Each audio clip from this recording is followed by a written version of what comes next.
Hey guys, and welcome back to a brand new video.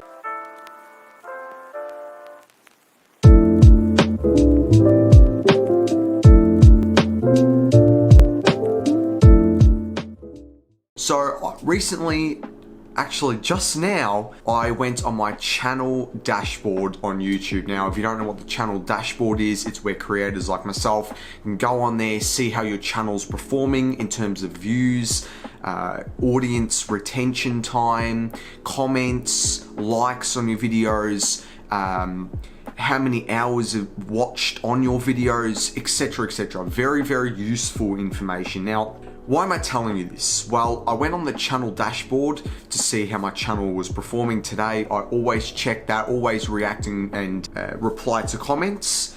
And I came across a video that was actually on the dashboard, and it was actually a full-on 20-minute interview with Anthony. Now, if you don't know who Anthony Padilla is, he used to run Smosh with his mates. He left Smosh. He now has his own separate channel. He's got 5 million subscribers. He did a 20-minute interview with the CEO of YouTube, Susan Wojcicki. She's been the CEO since 2014 now, so a good 7 years, coming up to 7 years. Basically, when I started my channel was the time she took over as CEO of YouTube. I thought I would give my honest reaction as a creator, giving my points, my views. I'm gonna try and hold back and not go on full-on rants. Me personally, I'm not a huge fan of Susan. I really don't like the direction that YouTube's taken. And I think it's a good chance for an honest reaction from an honest creator like myself to react to her interview and just decompose the points that she's making. Let's just see how it goes. I've got the video pulled up here. I'm gonna react to the questions that Anthony asks her and her responses. I'm gonna pause the video and react back to that. Let's watch it together, and I'm gonna make a few points about it. Hello, Susan. Hello. Do you remember the first time you heard about YouTube and what you thought of it? So I first heard about YouTube from the very beginning. At the time, we lived in this world where there was only traditional media and no one had really thought about, could a normal person just upload and become a star? And I realized there was a whole new wave of storytelling, and that's why I was such a strong advocate for Google to really invest here. Okay, I just want to make a point about this here. Now, Susan here claims that her love for the platform was that anyone around the world can literally set up a camera and create their own content. She loved that idea. I love that idea. Now, why am I reacting? Why am I talking about this point? The way YouTube is going now, it is transitioning back to traditional media and big corporations. You go on the trending page, all you see is the late night show hosts like Jimmy Fallon, James Corden, advertisements, car companies, huge corporations. So Susan Wojcicki claims that, oh, my love came from, you know, seeing the potential of a platform to promote you know, people like me that can sit down with a camera and make it big, and entertain people. And while, yes, I agree, I believe she truly did believe in that, the way that the platform's becoming and the way that it's changed so much over the past 2, 3, 4 years now, the direction she's taking is completely different to than when she first started. She's claiming, oh, you know, everyone can be a creator. This is why I love the platform.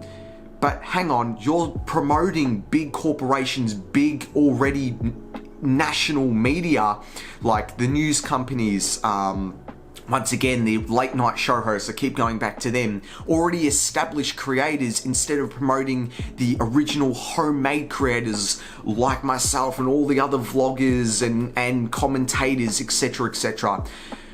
So I'm already disputing her first point. So yes, she may have believed in the home creator from the start. This is just not the case now, and she's making out like, oh, I love the thought everyone can be a creator. No, you don't.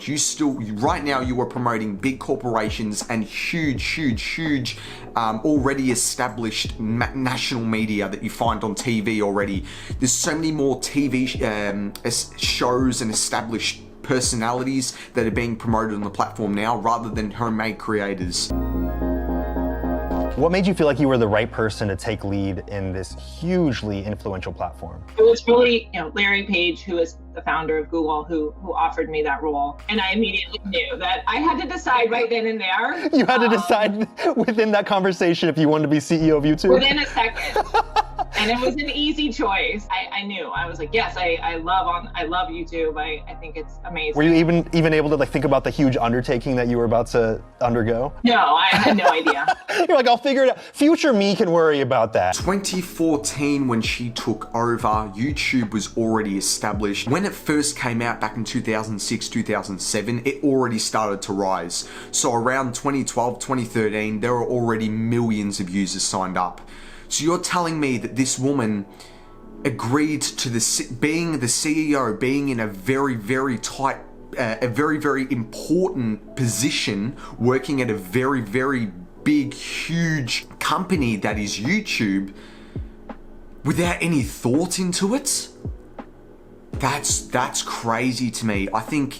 I don't want to sit here and bash her this entire time, but it's like, does she feel like she's qualified enough at that time to take on that big responsibility? This is what Anthony's asking her. And yes, they laugh it off. I don't find this funny. I find this concerning that at the time this woman just accepted a CEO role of running a company that at the time back in 2014 was already huge and massive with millions of users and millions of creators on the platform. So I think this already speaks volumes of how qualified she is for the role. The fact that she was put on the spot and she just agreed instantly, didn't even take any time to consider it. Very unprofessional, in my opinion. Let's keep watching. I'm sure there's a couple commenters right now saying some things like that. I recognize that there's so many creators and small businesses, and they're dependent on the decisions that we make. And I take that very seriously, and I want to do a good job. You see, I just refuse to believe that she really does believe in the small creators, the small homegrown video personalities. She does not believe in the homegrown personality. She does not care.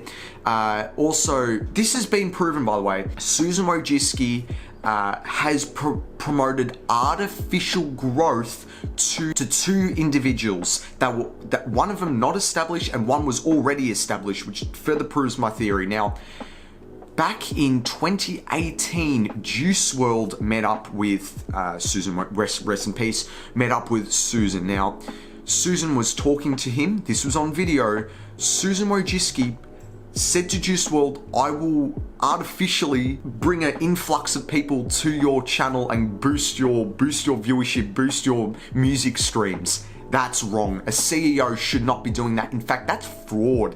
A CEO that does that literally says that on camera to someone, that should be investigated, and it never was.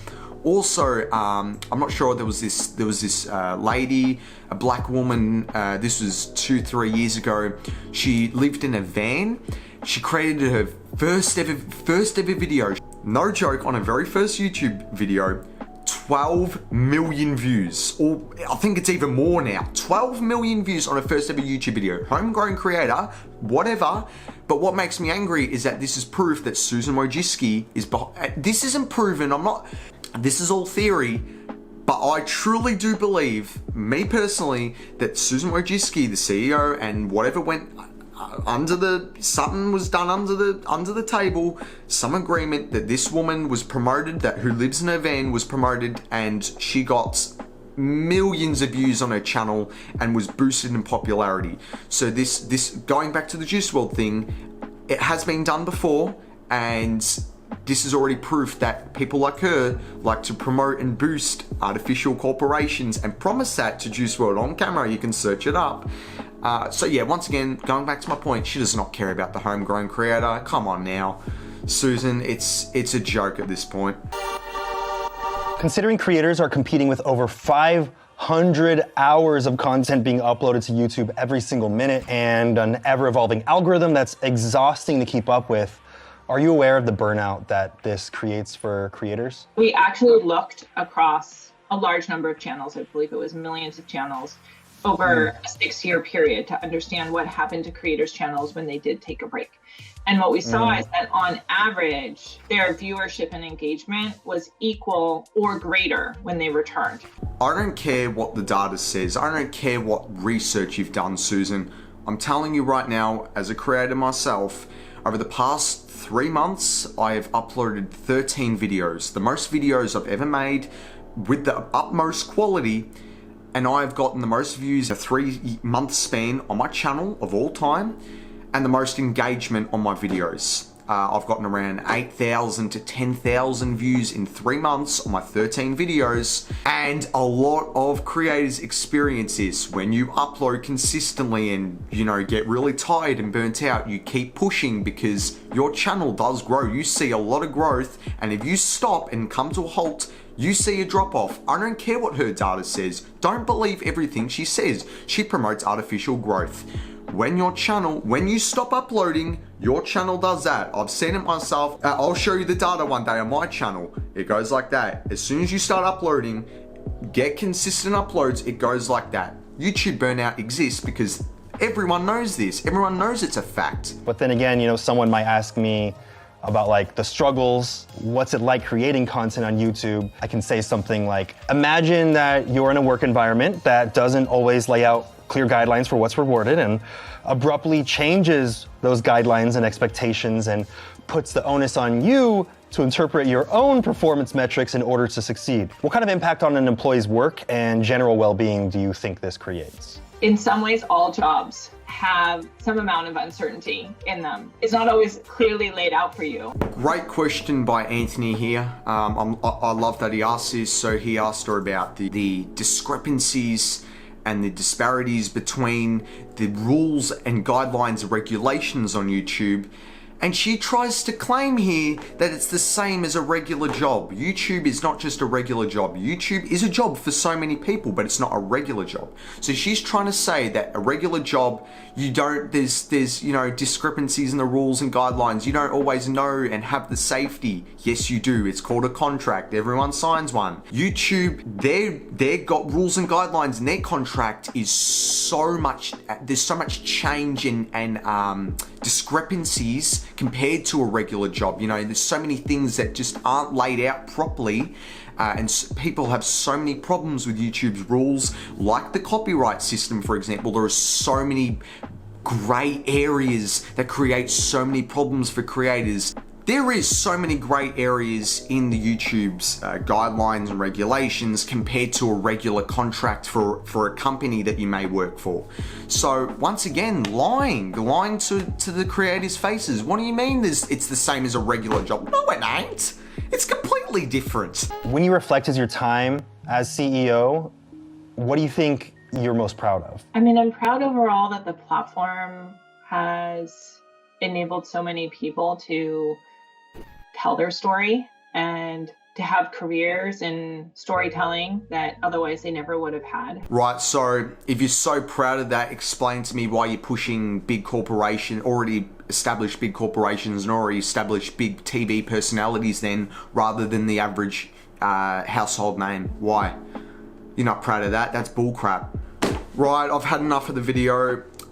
Did I go on a rant? Yes, I did. Of course I did, because I just feel like she's made very questionable decisions as CEO. She has not answered the public's questions. She really hasn't. Anthony was a bit safe with his questions. He asked a few valid, pretty decent questions that she, avoided. She avoided quite a few questions there. She clearly wasn't fit at the start. I mean, Jesus Christ, she just got put on the spot and said yes without even considering the implications of running a huge internet corporation that is YouTube. All the interviews she's done it with creators that don't ask enough tough questions. I mean, Jesus, they're not tough enough. Put her on the spot. Ask her about the demonetization more, grill her about that. Ask her about the deplatforming creators who didn't deserve it. Ask her about the discrepancies in the actual rules and list them out. Ask her about the copyright more. Copyright wasn't even covered that much in this, in fact at all, I don't think. And yeah, that's all I gotta say. Thanks so much for watching. If you did enjoy, make sure to drop a like, share the video with a friend, comment down below, and subscribe with post notifications turned on so you never miss an upload. And I'll see you all in the next one. Bye, guys. 2 to the 1 to the 3. I like good pussy and I like good trees. Smoke so much weed you wouldn't believe, and I get more ass than a toilet seat.